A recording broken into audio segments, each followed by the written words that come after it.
Wednesday show. Wednesday show. Wednesday show. What's that? I usually do that one, but now I'm thinking there's something that it actually reminds me of. The Wednesday show. I can't think of what it is. It's for some reason I'm thinking Charlie and the Chocolate Factory or Willy Wonka and the Chocolate Factory. What was the original one called? The one with Gene Wilder. One of them's Charlie and the Chocolate Factory. One of them's Willy Wonka and the Chocolate Factory. Neither of them are Disney, but it's based off a book by Roald Dahl. And if we know anything about Roald Dahl, we also know that he wrote James and the Giant Peach, which was a Disney movie.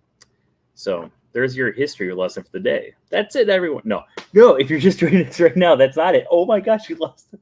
We had two people who were watching, and it just went from 2 to 0 on my little counter here. So I apologize. That was a joke. We are not done. We are just getting started. But apparently, people think that we were done. Oh, it's awful. Hello. Hello. Hand pink waving? What's that? What? Or is that this? I don't even know. It just does it on your side. That's a good question because I'm assuming that this is an emoji. So on your side, does it show the emoji or does it say hand pink waving on? Because like my screen obviously says hand pink waving. I don't know what hand pink waving means. Should we try to find out what hand pink waving means? Because I'm assuming if I enter in a text message, hand pink waving, it will convert to hand whatever this emoji is. Here, let's do it. We're gonna do hand. Wait, how do I spell it? Hand pink waving. Okay, and we'll send this to myself. There we go. I'm gonna love this. It's not sent. Wait, send it. No, it just popped up with the words. Does it actually? Do you guys actually see something?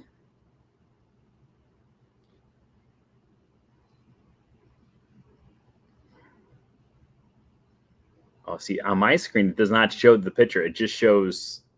It literally says hand pink waving. I don't know what that means. I just assumed if I typed it in, it would send it.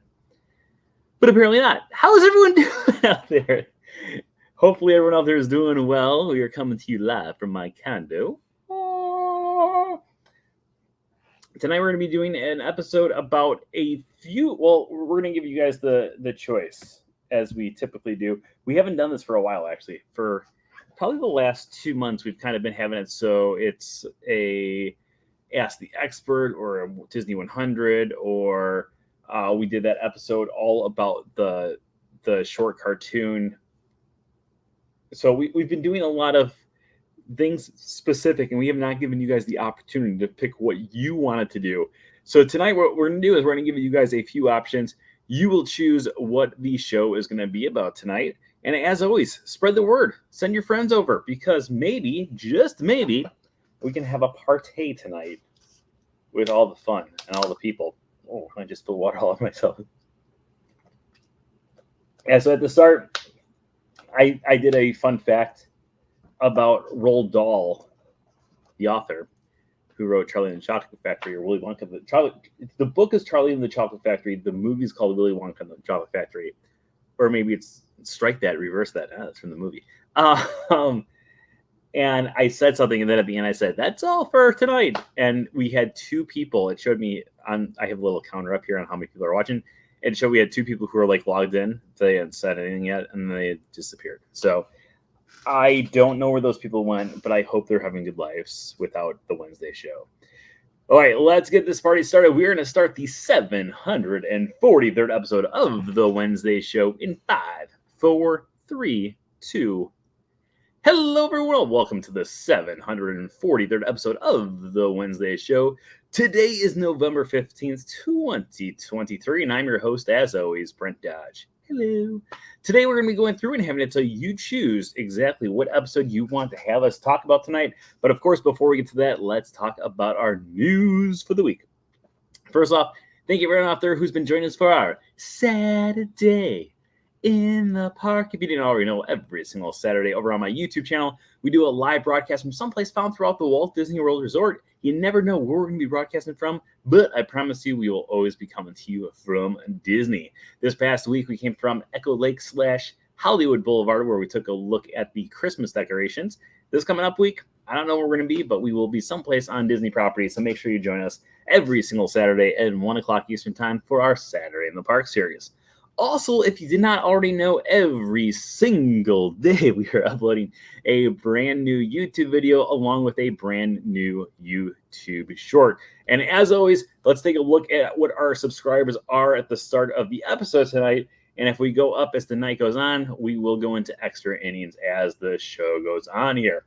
So we are starting off with 3,435 total subscribers.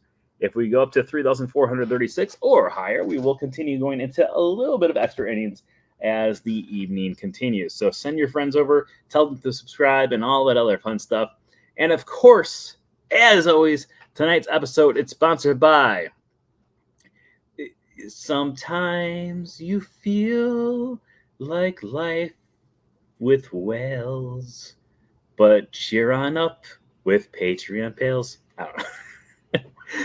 We're still working on our thing here. Tonight's episode is sponsored by the Patreon Pals. If you guys want to become a Patreon Pal, let me know, and I will send you the information on how to become a Patreon Pal.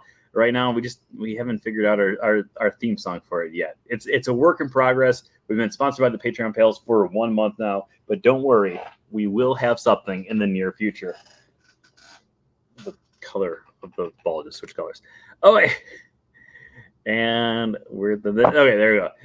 And yeah, so let's get this party started. So tonight we're going to give you 3 different options on what type of episode we should do. Number 1, we can continue our Disney 100 series, where we are going through and talking about every single year in the history of the first 100 years of Disney and what exactly happened in each one of those years. Whether things are big or small, we cover it all. I just came up with that and I like it.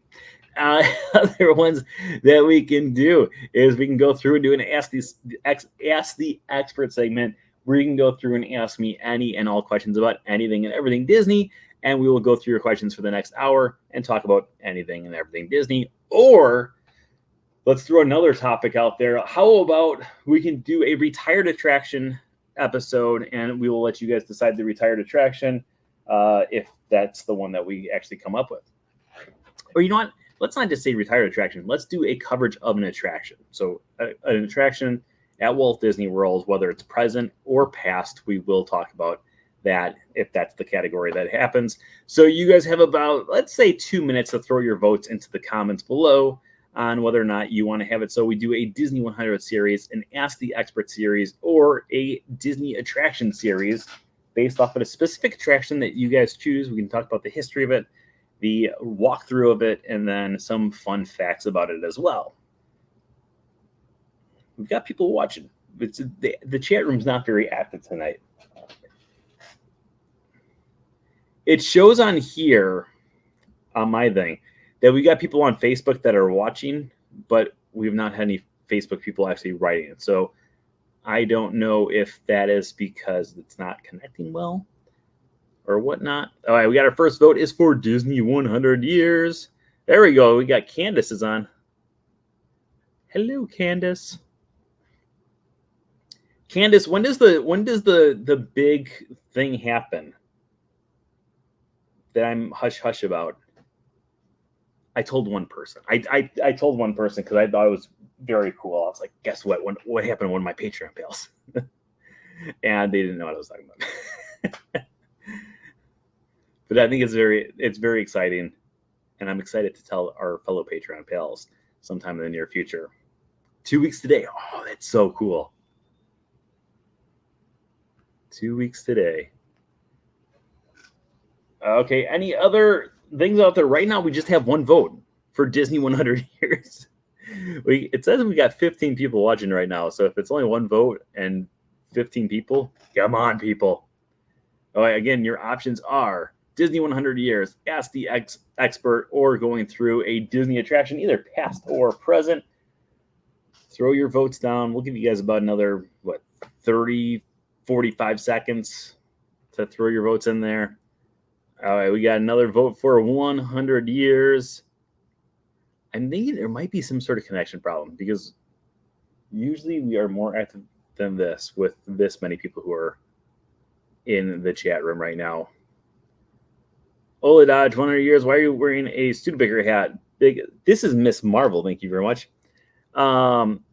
Frank, by the way, so this is between Frank and I, but I'm fine with everyone else in this world being part of this conversation. So I looked at the Crumble Cookie website today, and this week there is a triple chocolate chip cookie, and it looks pretty good. And I wasn't sure if it was good or not, so I sent a text message to your daughter saying, hey, because she's the Crumble Cookie expert. And I said, hey, is this a good cookie? And she said, I don't know. I've never had it. So I said, I'm going to tell your dad that he has to buy you one so then you can let me know if it's good or not. And then I told her that if you don't buy her a cookie in half an hour, I'll find her a new father. And then I called you to let you know, and I sent you a text message too, and you never responded. So unless you bought her that cookie, you have to move out of the house. That's personal stuff, but I'm sorry we had to bring it up here. Okay, 100 years is going to be our thing. We had all one triple chocolate cookie. Yeah, triple chocolate chip cookie. I saw it on there as one of the things, and I was like, ooh, that actually sounds pretty good. I was like, I'm going to ask the expert. And then the expert did not. Well, she responded immediately, but she had never experienced it before.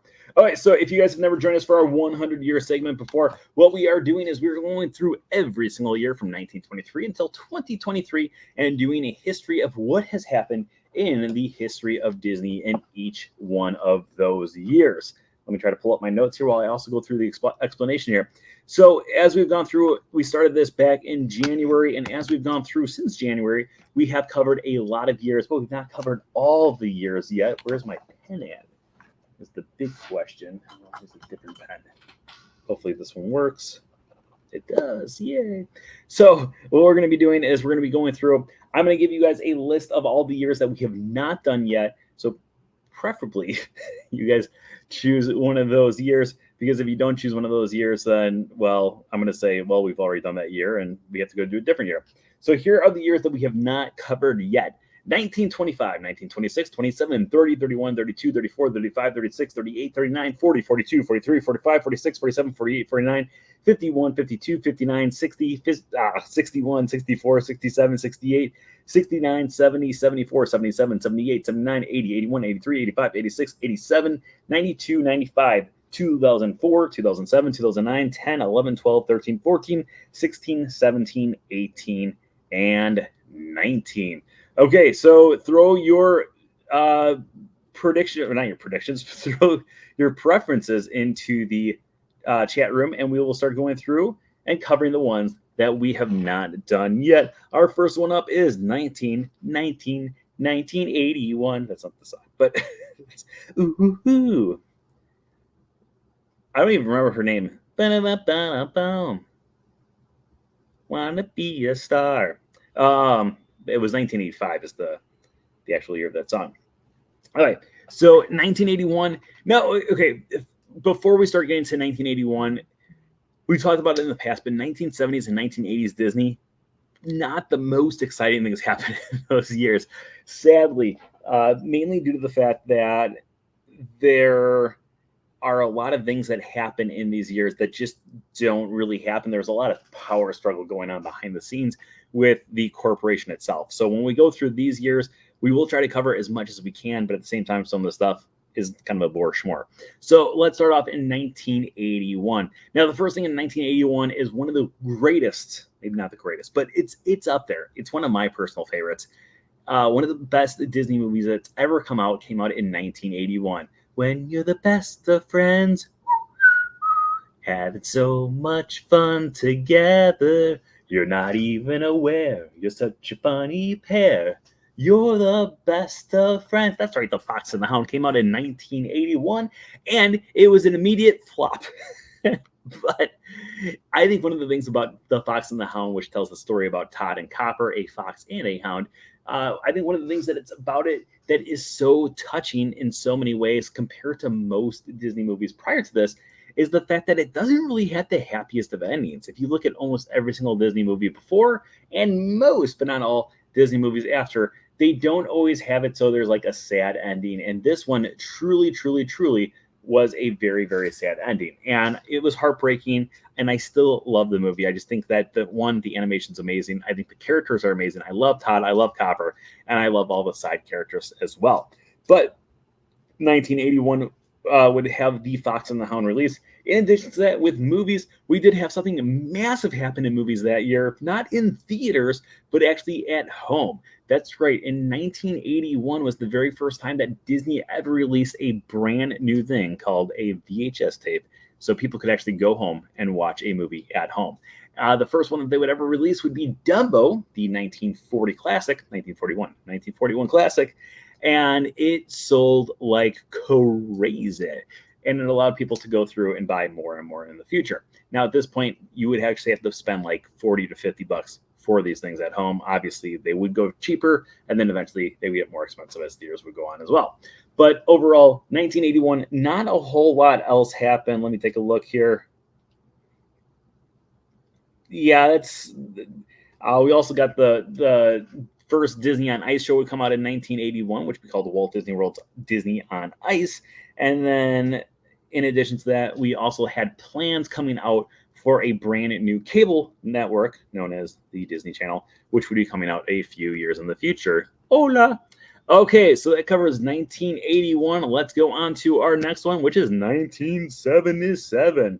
Now, before we kind of go through and talk about 1977, well, I would like to say that even though it wasn't part of the Disney family at this point, 1977, obviously, May 25th, 1977 would be the day that Star Wars A New Hope would debut in theaters, but a completely different Disney history than the one that we're actually talking about. So we're not going to go into too much detail about that, besides just saying that that is what actually happened. But in 1977, we did get quite a few movies that came out, and not only just a few good movies, but really, really good movies as well. Now, starting in the 1960s, actually, Walt Disney worked on the project himself.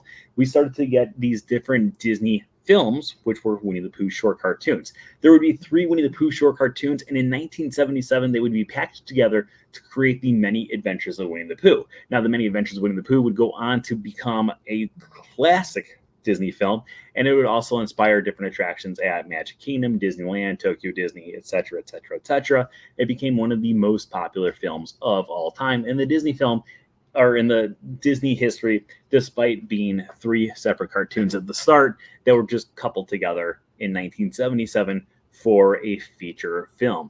In addition to that, in 1977, we did get 2 characters that are near and dear to my heart.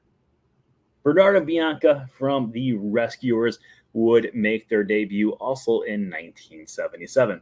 When these 2 would debut, they would have it so they were going to go off and try to rescue a little girl whose name is Penny, who has been kidnapped by Madame Medusa. In addition to The Rescuers and the Many Adventures of Winnie the Pooh coming out that year, we also got Pete's Dragon, yet another classic film, which would be just like Mary Poppins, combining live action along with animation, where Elliot the Dragon, Pete's Dragon, Elliot the Dragon would only appear on film for, I believe it's only 16 minutes in the entire movie, despite being the main character in the film. And it's like a long movie too. It's like 2.5 hours. Maybe I'm just like not remembering it right. But every time I watch Pete's Dragon, I'm like, oh, I love Pete's Dragon. I start watching it, and then it's like, I feel like 4 days later, I'm like, oh my gosh, this movie's still going on.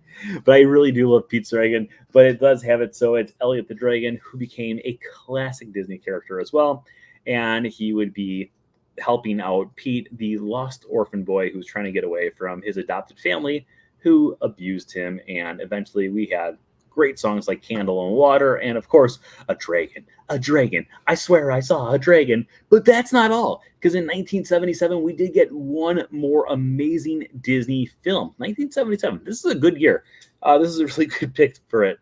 So in 1969, we would get the original film. In 1973, we would get the sequel. And then in 1977, we got the 3rd film in a series of films that is actually 6 films long, 5 of them on the big screen, 1 on television. And then, of course, in the 1980s, we also got a live-action TV series based around Herbie the Love Bug.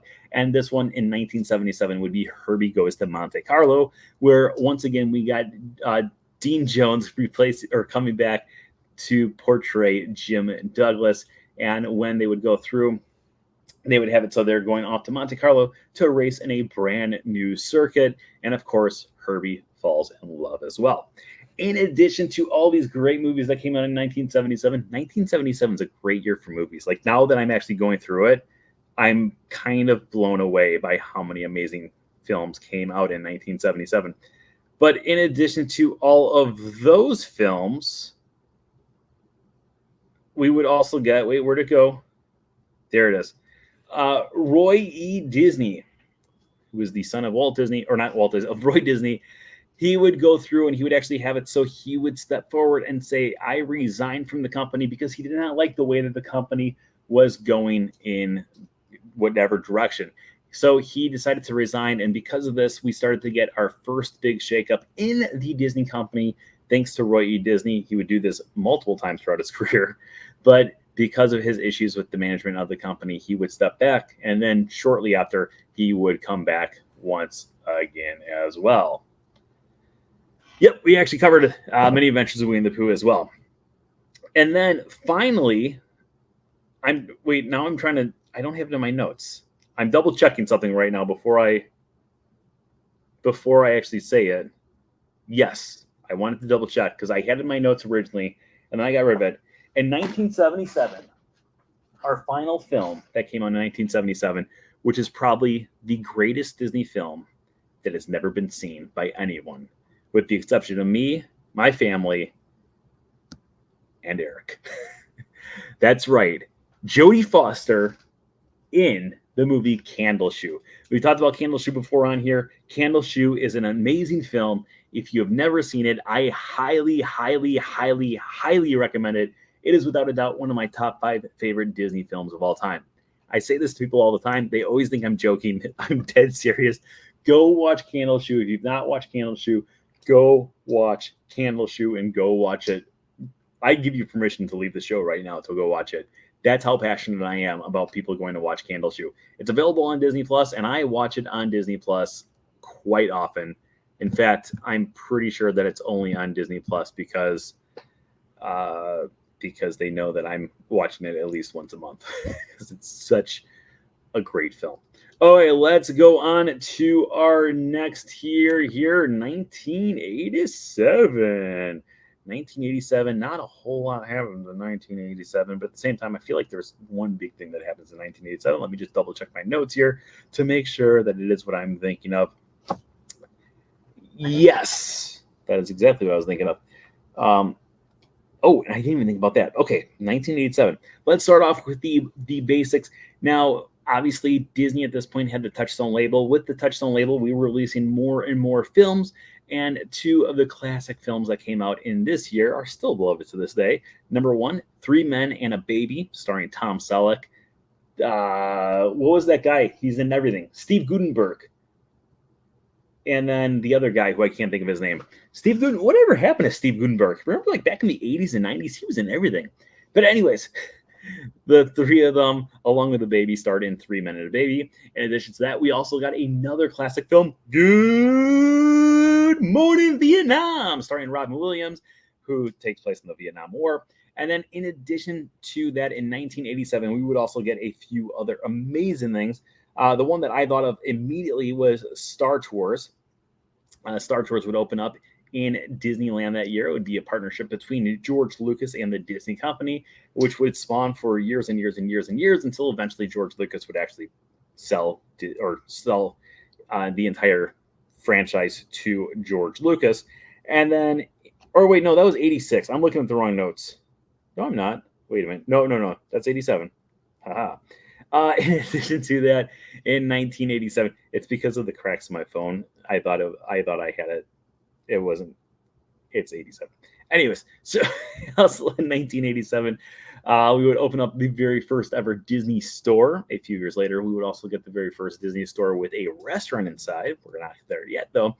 Actually, I went to that Disney store back in Chicago. They had two of them that ever opened up. One was in LA, the other one was in Chicago. I got to go to the one in Chicago with my grandparents, along with my cousin Colleen, and I got Patch the Lucky stuffed animal, or that wasn't Lucky. It was Patch the 101 Dalmatians stuffed animal, and then we went to a park and we threw Patch back and forth over a bush for hours. It was a great day.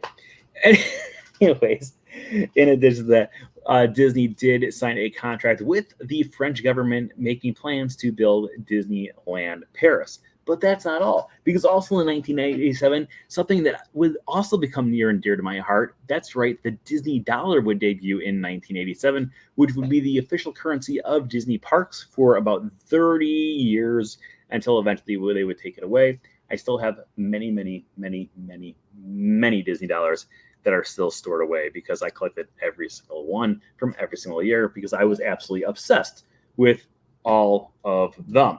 And then our final thing in 1987, another one that is very, very, very dear to my heart. You guys are choosing great years, by the way, because so far we've had everything that I love has been popping up. Because 1977, we had Candle Shoe, and 10 years later, we got something that had it. So, well, you know what? Let's just sing it. Life is like a hurricane here in Duckburg. Race cars, lasers, airplanes. It's a duck blur. Might solve a mystery or rewrite history. DuckTales, woo. That's right. 1987 had it. So we had the debut of DuckTales, which would be based off the Carl Barks Donald Duck / Uncle Scrooge comics, where he would go through and have it so the characters, Uncle Scrooge, Huey, Dewey, and Louie, and then in the comics, it was actually Donald Duck was involved too. They would go on many different adventures. Eventually, DuckTales, along with the Adventures of Gummy Bears, which had happened to debut 2 years prior, the two of them would go on to be featured in the Disney Afternoon, which would debut a few years after this. So overall, 1977, great year. 1987, great year. Let's go on to our next year in the chat room. 1973, we've already done 1973 otherwise, but I have a very happy 50th birthday. That's amazing. If you see me, say hello. I'll be at the park every day. Okay, let's go through. Okay, here's the years that we have not had yet. We're looking for our next one here. We have not done 1925, 26, 27, 30, 31, 32, 34, 35, 36, 38, 39, 40, 42, 43, 45, 46, 47, 48, 49, 51, 52, 59, 60, 61, 64, 67, 68, 69, 70, 74, 78, 79, 80, 83, 86, 92, 95, 04, 07, 09, 10, 11, 12, 13, 14, 16, 17, 18, and 19. 1949 is our first one that pops up there on my side. So let's start off in 1949. Now, 1949, the first thing that pops up before I even pull up my notes here. In 1949, we got our very final package film. Now, the package films we kind of talked about in the past, but when the war efforts were going on for World War II, what Disney started to do was they started to package different Disney films together to have it so they would create a bigger film. Things like Make My Music, Melody Time, Saludos Amigos, The Three Caballeros. But eventually in 1949, we would get our last one during this series, and it's also my favorite one of them all. And in 1949, we received The Many Adventures of Ichabod, or I'm sorry, not the many, that's Winnie the Pooh. The Adventures of Ichabod and Mr. Toad. Now, the story of The Adventures of Ichabod and Mr. Toad says that we are going to focus on two different tales. One of them is one of the most famous English literatures, and one of them is the most famous American stories. And so the famous English story that we go through is the story of J. Thaddeus Toad, aka Mr. Toad, and we'd go through and have it so we learned a little bit more about him. I love Mr. Toad. If you look right up here, this is actually the deed to Toad's house. I have it. My name's on it. It says Mr. Toad to Brent Dodge. And then over here, where's he at? There he is. There's Mr. Toad as well. I love Mr. Toad. But not only do I love Mr. Toad, I also love, my nail is really dirty. I apologize for that. In addition to that, we also had it so we have The Adventures of Ichabod as part of that thing. And The Adventures of Ichabod tells one of the most famous American stories of the time, which would be the story of Sleepy Hollow. And as we would go through there, we'd have it so Ichabod Crane would go through in the story of Sleepy Hollow and the Headless Horseman. Overall, great film. If you've never seen it before, I highly recommend it. Again, it is on Disney Plus, and I highly recommend that everyone out there has the opportunity to go check it out at some point or another. In addition to that, in 1949, Walt Disney would form a music company, which would be releasing all of its official things. Now, back in 1937, when Snow White and the Seven Dwarfs would debut, they would have an official record, but that official record was distributed by someone else. So in 1949, they would establish their own music label, their own music company, and that would have it so not only could they distribute different film songs like Cinderella, which would be coming out the very next year, but in addition to that, they could eventually have things like Mousercise, which we all loved back in the 1980s. On top of all of that, in 1949, Disney would begin to film their very first ever live action film, which would not debut for another few years, which would be Treasure Island. And then also Disney would be leasing out their company or their characters to the Ice Capades, which would eventually lead to Disney characters in the park, which would eventually lead back to the characters in the Ice Capades or on Disney on Ice. Okay, so that is 1949.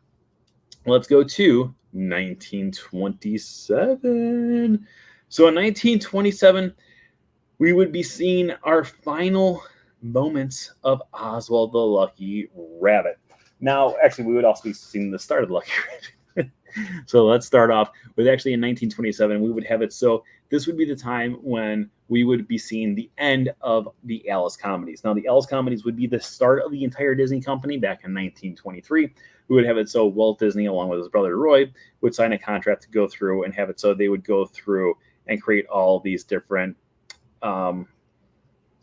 short cartoons with the little girl going into an animated world. And in 1927, Walt Disney finally said, you know what we're going to do is we're going to have it so we kind of pull back from doing the Alice comedies, and we're going to go forward with a brand new character that we've never done before. We're going to have an entire cartoon that is based on an entire cartoon. There's not going to be a little girl that's going inside there. We're going to try to make a character that is lovable. Everyone's going to love him, and we're going to put him into crazy situations, but have it so maybe he has a little bit of a personality so people can kind of get to know him and want to see him more and more in the years to come. So in 1927, Walt Disney created Oswald the Lucky Rabbit along with his friend Ub Iwerks, who had been with him since the start of the company. With Oswald the Lucky Rabbit, he became the very first ever success for the Disney company, and they started to make more and more money and had more and more possibilities of going forward in the future and being able to create more cartoons. And eventually it would become a tragedy because we would lose Oswald to Universal Studios. Let's go through a little bit about this. So Charles Mintz, who was a person who would eventually take over the contract that Disney had, he actually went through and he sold the contract that he had with Walt Disney, which he had bought from someone else. He would sell it to Universal Studios. Now, when he would go through and actually sell this to Universal Studios, Walt Disney, along with his band of animators, would he would lose Oswald. He would lose almost all of his animators, with the exception of 4 or 5 that were in a different contract than the one that originated with the idea of Oswald the Lucky Rabbit. So in September of 1927, we would get our very first ever Oswald the Lucky Rabbit cartoon, which would be Trolley Troubles. And then at the same time, these would be distributed by the Universal Company. It wasn't until 1928 that Walt Disney would realize that he had lost all the rights to Oswald along with all of his animators. So that's a different year. We've actually already covered all that in a different episode. But he would go through and lose all the rights to Oswald shortly after all this stuff was going on.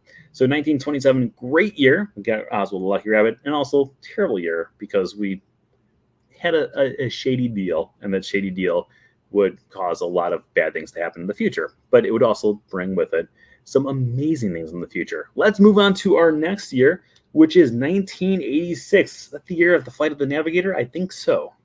Don't quote me on that. Let me check my notes real quick. Pretty sure that's Flight of the Navigator. No. Yes. No. Yes. Yes. All right, we would get Flight of the Navigator, which would be a story about a boy who falls down the thing. He actually gets abducted by aliens, and then he would come to his house minutes later in his mind, but in reality, it was years later, and it would end up that he was abducted by aliens. But also in 1986, we would get a few other films that would come out, most of them under the Touchstone label, things like Down and Out in Beverly Hills, The Color of Money, Ruthless People, but of course, the other one that is another one that I just absolutely love. In 1986, we would get the film, the one, the only Basil of Baker Street, or as now it's known, The Great Mouse Detective. It was working title Basil of Baker Street. Actually, if you go to some countries, it is still called Basil of Baker Street. But overall, The Great Mouse Detective would come out telling the story of Basil of Baker Street, going against Ratigan, who was a rat, but he thought he was a mouse, but he knew he was a rat, but he hated being called a rat, so he wanted to be called. Anyways, so we would go through and have it. So the first ever film in the Great Mouse Detective series, The Great Mouse Detective, would be released, and there was plans to have it so there would be sequels for this film series. But unfortunately, because Disney animation was falling by the wayside in this timeline, not many people were going to go see the film, and because of that, it would kind of fall down by the wayside, despite now having a pretty big behind-the-scenes fan base. Do I have anything with Great Mouse Detective behind me? I don't. I bought the. You know how Target has like those exclusive things for the Disney 100 series right now? I bought one of them, and I kind of hid the characters around my condo, and I keep on forgetting where all of them are. But up here, you can kind of see Miguel. Next to him is Bo Peep. Hey. That's not the sound of Bo Peep. We got Robin Hood's right here. Oh, now he's down here. There he is. Robin Hood. Robin Hood, Little John walking through the forest. Mr. Toad that I showed you earlier. This is Merritt. Oh, Merida's down here. So a lot of great characters. This is the adventure pack. But anyways, that's completely besides the point. I just kind of got distracted there. So in 1986, over in Disney parks, we would get a brand new attraction, which would be called Captain EO. Captain EO pulled together the brain power of Francis Ford Coppola, the Disney company, George Lucas, and Michael Jackson, and became an immediate hit over in Disneyland and at Walt Disney World, over at Epcot as well. And it brought in so much star power that everyone just absolutely loved this film. I loved the film. That was a great film. At the time, I hated the film. I was terrified when I was younger. But overall, it truly is a great film altogether. In addition to that, Touchstone Pictures would have the very first ever Disney Sunday movie being brought nightly on Sundays over on ABC Network. So with that, we would have a new launch of Disney on TV on Sunday nights, much like Walt Disney had presented to us way back starting in the 1950s. So I'll say 1930s, but I'm looking at the next one, which is 1930. So let's go to 1930. So in 1930, Mickey Mouse is just starting to hit his popularity was starting to increase, and more people started to know his name all around the world. But because of that, we didn't have a lot going on because 1930s there's not a lot going on in Disney. But let's talk a little bit about it. So in January of 1930, January 13th, I believe, yes, January 13th, the Mickey Mouse comic would debut in newspapers all across America. So if you wanted to read about Mickey Mouse on a daily basis or weekly basis, you could actually go through and have it so you could read a Mickey Mouse comic, just like how people can read like Snoopy or Peanuts. I'm sorry, Peanuts, Garfield, Calvin and Hobbes. I don't know any of the new ones. I don't know. I know the ones I grew up with, but people could go through Far Side. Remember Far Side? Far Side was funny. So they can go through and have it so they could go and read a Mickey Mouse comic in their newspaper on a daily basis. In addition to that, we got several different short cartoons that would be coming out that year. Things like the Barnyard Concert, the Cactus Kid, and then the Chain Gang, which would debut a brand new Disney character who at that point was not named, but that would be Pluto, Pluto, he debuted in the Chain Gang in September of that year. And then the first ever Disney book would come out, which would be the Mickey Mouse book, which debuted right around the time for Christmas so people could enjoy their Christmas time celebration. So 1930, not a bad year. In 1931 is when we start getting slower, and then I think we start getting busier. So if someone wants to say 1931, it's going to be like a very short one for us. All right, let's go to 1946. As you've already pointed out, Song of the South was released that year. So in 1946, we did have another combination of live action and animation put into the big screen. This would have it so we would have the story of Uncle Remus and his tales of Brer Rabbit and other people. And the film had massive, massive, massive success. It actually had it so the man who would go through and play the Uncle Remus, James Baskett, would actually receive an Academy Award, an honorary Academy Award, for his portrayal of Uncle Remus. In addition to that, coming out that same year, we did get another package film, which would be called Make Mine Music. I've been like flinging this pen tonight. It's like a fidget thing. So I apologize if it keeps on like popping up. So Make Mine Music would go through and it would have some very popular films and would also have some very controversial films inside of it. The Martins and McCoys was one of the segments, which still, well, it was released on VHS, but I don't think it's ever been released on DVD. Maybe it has been released on a DVD. I'm just forgetting.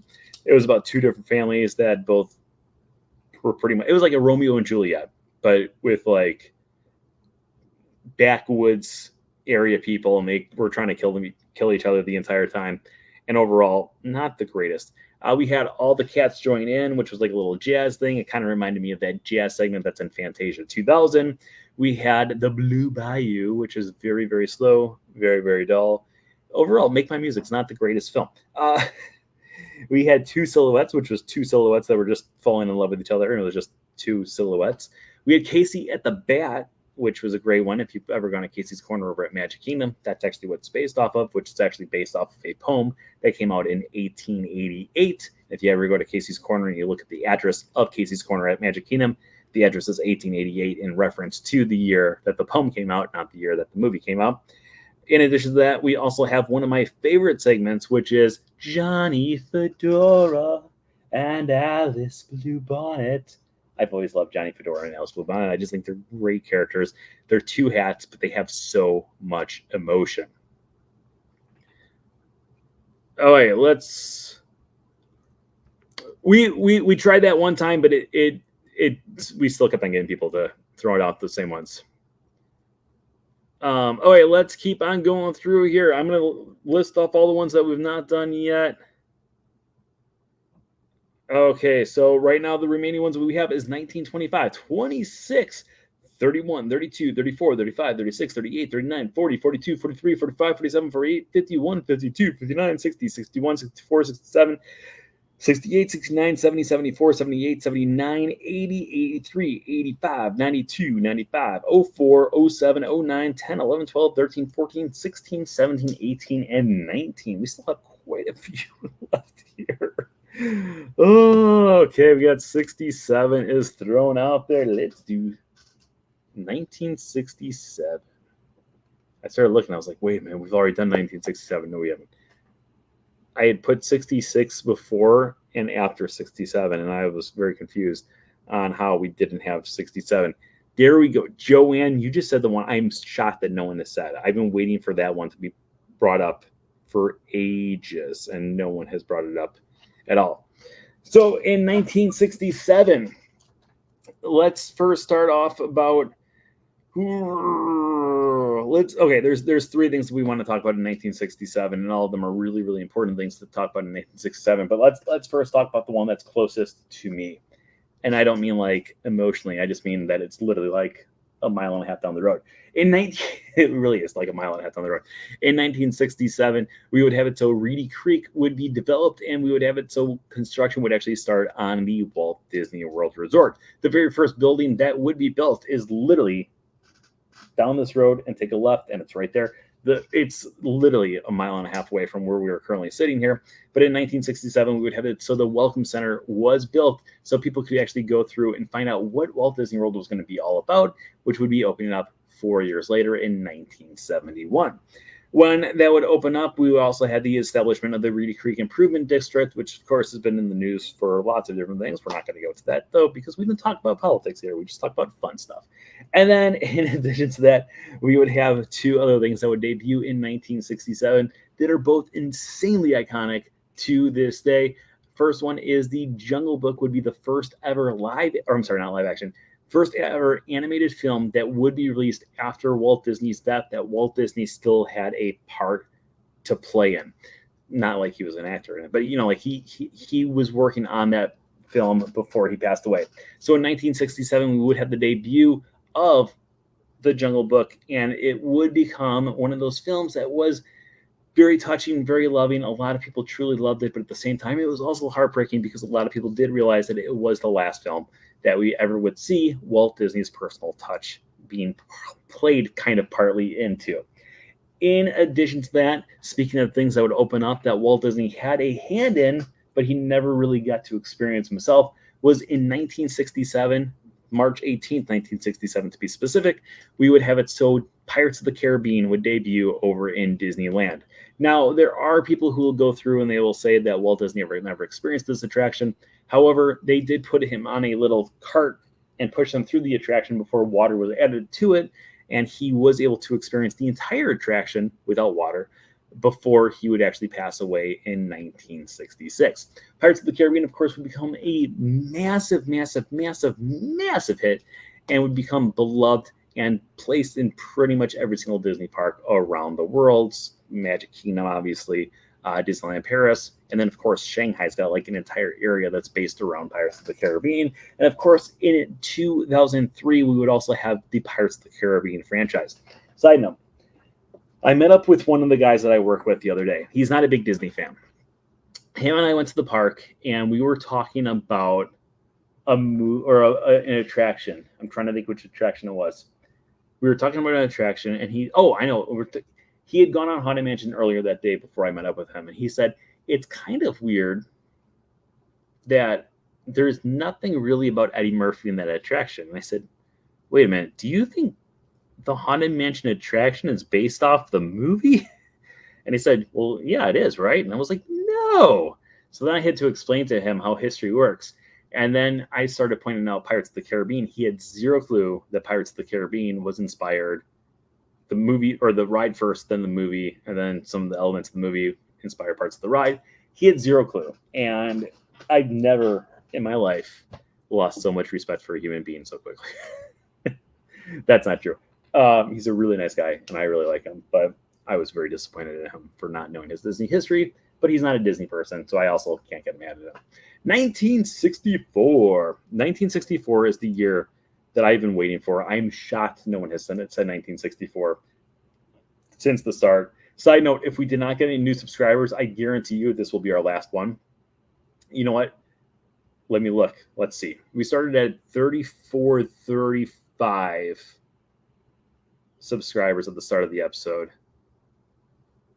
We are still at 34, 35.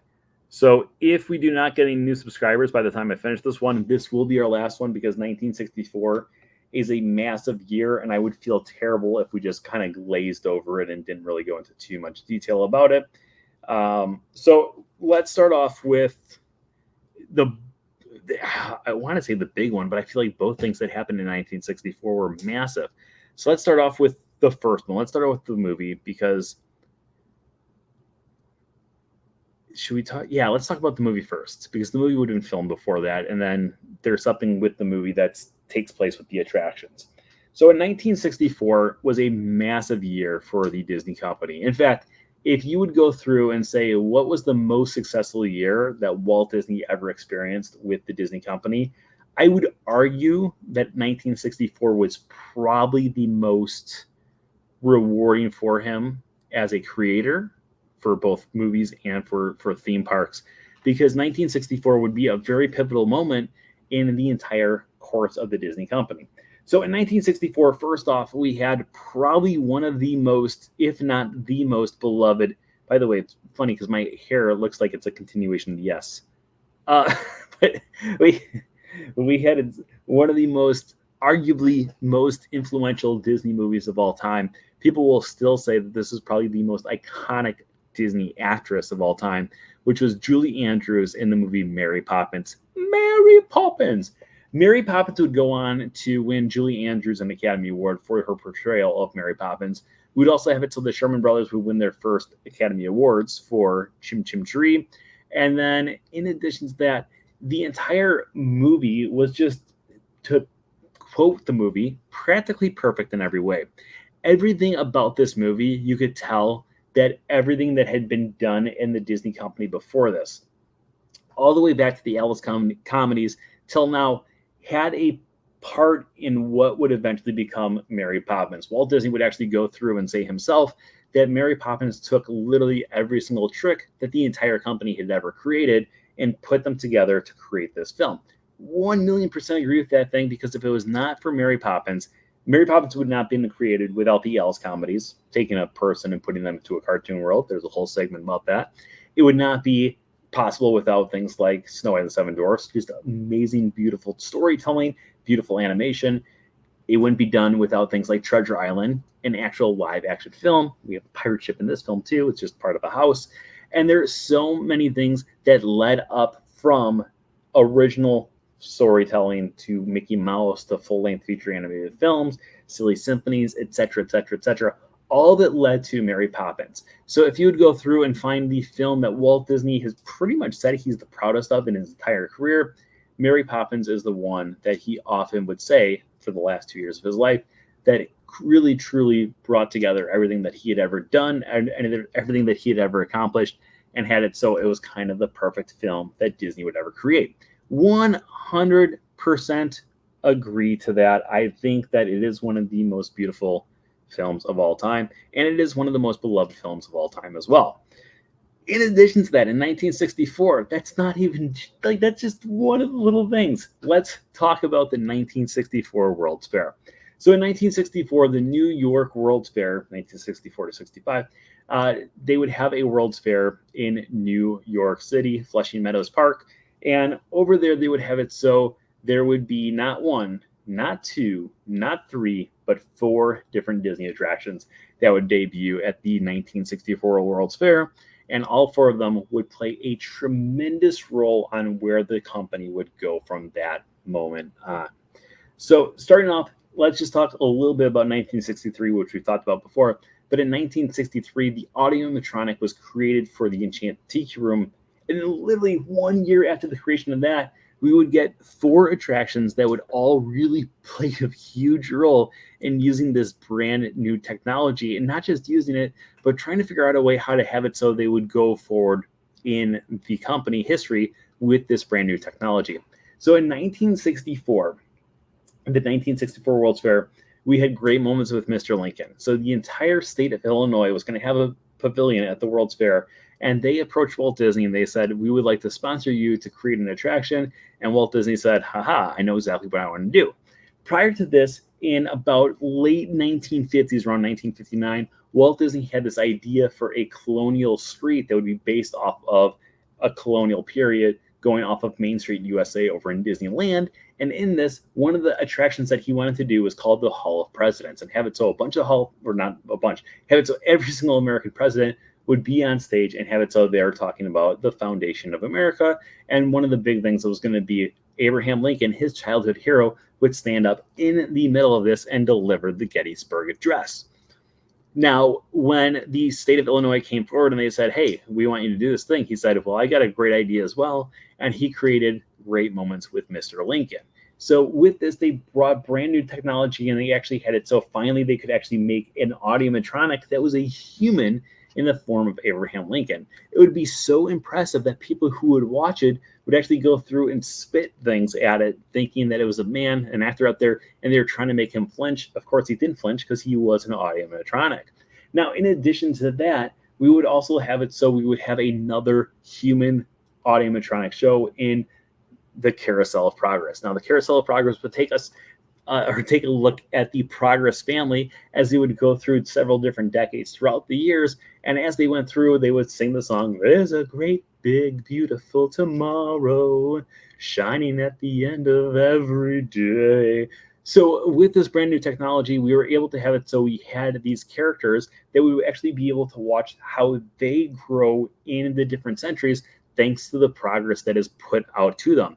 It would start right around the turn of the century, then we'd go a little bit further to indoor plumbing and different things like that. Then we'd go a little bit further into things like having washing machines, having better refrigerators, and then eventually we would have a last scene that would take a look at more futuristic things and futuristic things that we actually still have now.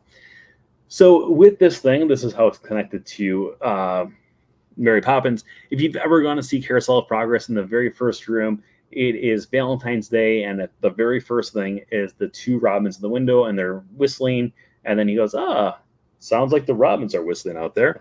If you actually go through and watch that scene in Carousel of Progress, the robins that are there are actually the same, or one of the robins is the same robin that was on Mary Poppins' finger in the spoonful of sugar scene of Mary Poppins. Fun fact. On top of all that, so we had all this different technology that was being created, and they would create an amazing show with Carousel of Progress. They had more things up their sleeve because Ford would go through and say, hey, we want to have it so you guys create a brand new experience and have it so people can go on our cars and we can kind of go through whatever. You guys come up with the idea. So the Ford Magic Speedway would be created. And with this, we had a brand new technology had to be created as well, which would be the People Mover technology, or the Omni Mover, if you will. So prior to this, we had it so there were attractions that would have it so you would just kind of keep on moving through, but never anything that would have it so you would kind of be propelled forward and have it so magnets would be playing a part. Because of this, and because of the idea of moving people at a constant rate and having this brand new Omni Mover technology, you would have it so things like Haunted Mansion would become born. The People Mover would be born. So many different technologies would have it. So in Magic Kingdom alone, if you look at things like Peter Pan's Flight was created because if you go at Disneyland's Peter Pan's Flight, it is a stop and go. They have to stop, load you, go. Now, if you go to Magic Kingdoms, it is an Omni Mover belt. Because of this, it's because of the 1964 World's Fair. Finally, I need a quick drink. Finally, at the 1964 World's Fair, we have another thing that is just an unbelievable feat. If I were to ask you what is the most recorded and most played song in the entire world, you might know. And if you're a Disney fan, you should know because it is It's a Small World After All. That's right. It is the most recorded song of all time, and it is also the most played song of all time. In your face, Baby Shark. Since its debut at the 1964 World's Fair, It's a Small World has been recorded by more artists than any other song in the world, which blows my mind every single time I hear that stat, but it actually is a true stat. And it's also been played more times than any other time as well. So as they go through and created It's a Small World, they decided to have it so it was a combination of Disney and UNICEF and a prayer for peace with this idea of if everyone lived together, we could possibly have more harmony in the entire world. It's a Small World became the most popular thing at the 1964 World's Fair, and eventually after the World's Fair would be ended, they would take things like Great Moments with Mr. Lincoln, Carousel of Progress, and It's a Small World, and bring all of those back to Disneyland. In addition to that, the Ford Magic Speedway would go through things like dinosaur exhibits. And if you ever go on the Disneyland Railroad to this day, you can also still find the dinosaur exhibits that were part of the 1964 World's Fair that are still around to this very day. So that is 1964. That was a great year, an amazing year to put out there. Okay, we are out of time unless we got another subscriber. So let's take a look here. Did we go up in subscribers? Oh, yeah. You guys earned yourself one more year. We're at 3,436. Now I see this. I just subscribed to you under my husband's phone. You're welcome. I appreciate that a lot. All right, let's go to our next year, 2004. If we get another subscriber in the meantime, we will be going up to our next one as well. But let's first talk about 2004. Let's start off with the more personal stuff for 2004. January 2004, I was going to say 2004, but I guess people could say it that way. January of 2004 would be probably one of the most influential moments in the history of Disney, where most people probably don't realize that it was that influential of Disney, but truly, it was one of the most influential moments ever in the history of Disney because in 2004, Brent Dodge would go on to the Walt Disney World College program, and he would work there from January 2004 until January of 2005. So throughout the entire year of 2004, I was here at Walt Disney World making memories, as they say. Actually, I've got right underneath me. Yeah, 04, see? Haha. And we got all the little Brent Dodges in the world. Let's see, where's...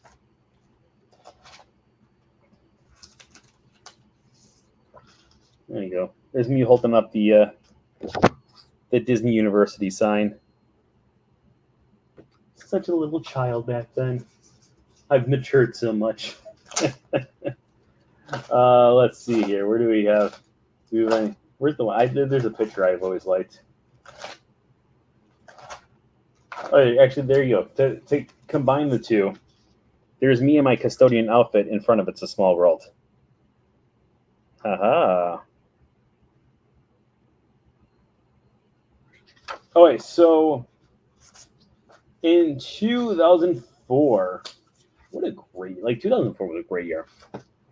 2004 was life-changing. If it wasn't for that college program, we would not be sitting here talking today. So you're welcome, 2004. Or for some of you, you're probably like, oh God, why did 2004 happen to this kid? I'm so sick of hearing him talk about Disney every week.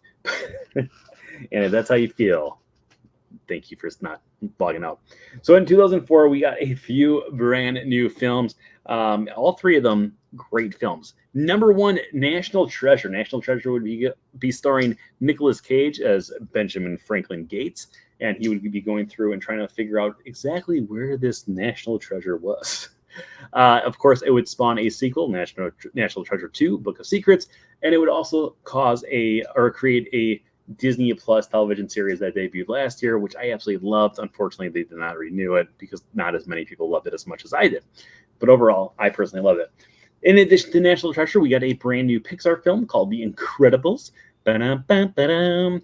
And in The Incredibles, we had it. So we took a look more at the behind the scenes of what a superhero's life truly is, especially when they have a family with another superhero.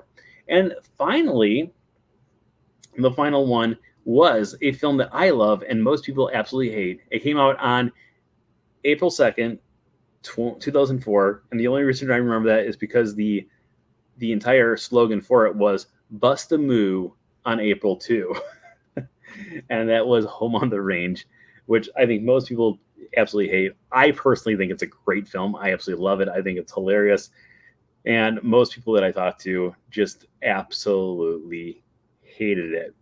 But in addition to those three films, we did have a lot of great things that would come out in 2004. One thing that was terrible that came out in 2004, a brand new attraction at the Magic Kingdom, which was called Stitch's Great Mistake or Great Escape.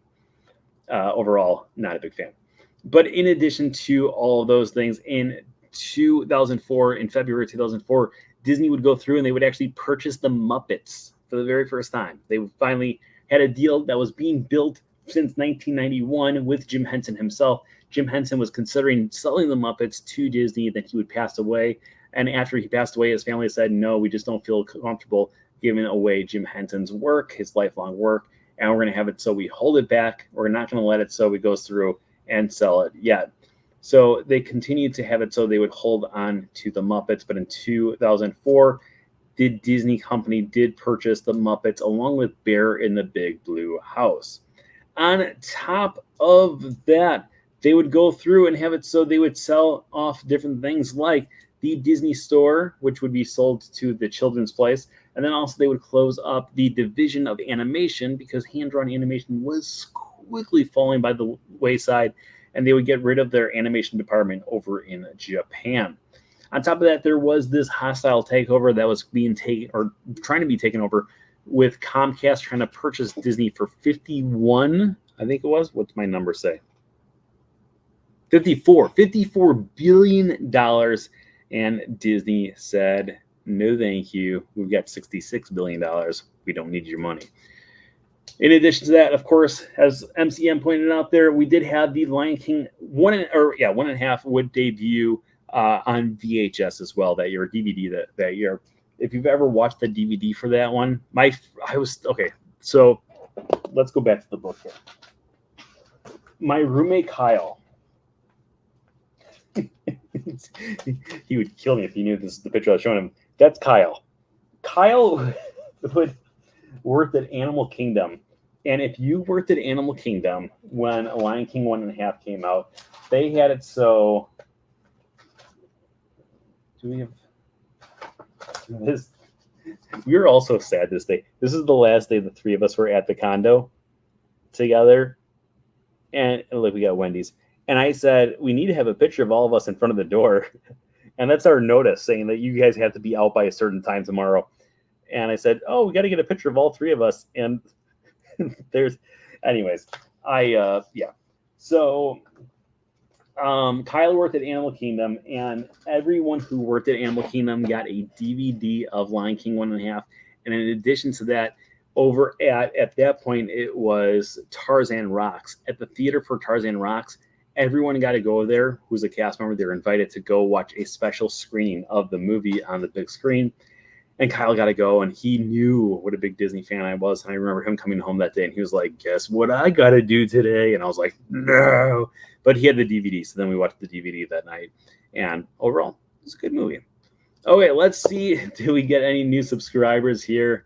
If we got one new subscriber, we will go into extra innings. If we did not get any new subscribers, we will wrap it up and continue in the near future.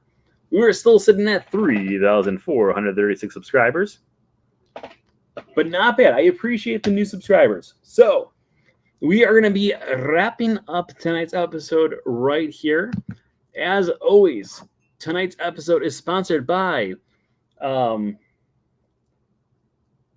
People Win, Some People Fails, but everyone wins when your Patreon pals.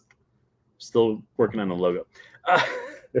If you want to become a Patreon pal, let me know, and I will send you the information on how to be one. And that way you get a shout out at the end of all of my little videos over on YouTube. So make sure you send that over as well. And also, if you didn't already know, I want to take a look at this one real quick while we were here, because we are getting so close to 9,000 views on that Once Upon a Studio video that I did. And I think we can hit it tonight. But don't quote me on that, because now I want to look up exactly how many views we have on it before I start saying that. Let's see here. Oh, yeah, we're 17 away. 8,983 views since the video was published 27 days ago. So if you want something to do tonight, make sure you go check out the not brand new, it's 27 days old. But make sure you go check out our Once Upon a Studio recap video, and hopefully we can hit our 9,000th view tonight. Otherwise, we will hit it tomorrow for sure. But it'd be amazing if we could hit it tonight instead. As always, thank you everyone out there for joining us once again this week. I hope you guys all enjoyed our ridiculous hour of talking about Disney.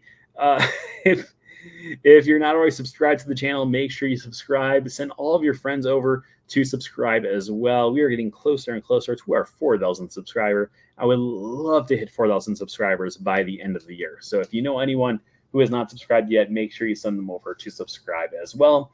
And if they're not over on Facebook, if you're not on the From Screen Theme Facebook page, make sure you go through and have it so you'd like it. And if you know anyone who would like it as well, make sure you send them over to like the From Screen Theme Facebook page as well. And until next time, I hope everyone out there is having a great week. Remember that anything can happen if you let it. Until next time, have a great week, everybody. Bye-bye. Goodbye now. Goodbye. Bye-bye now. Goodbye. Bye-bye now. Are they gone? Are they gone? Oh, good. My cheeks are just killing me. I just can't stand this kind of pressure. Jim.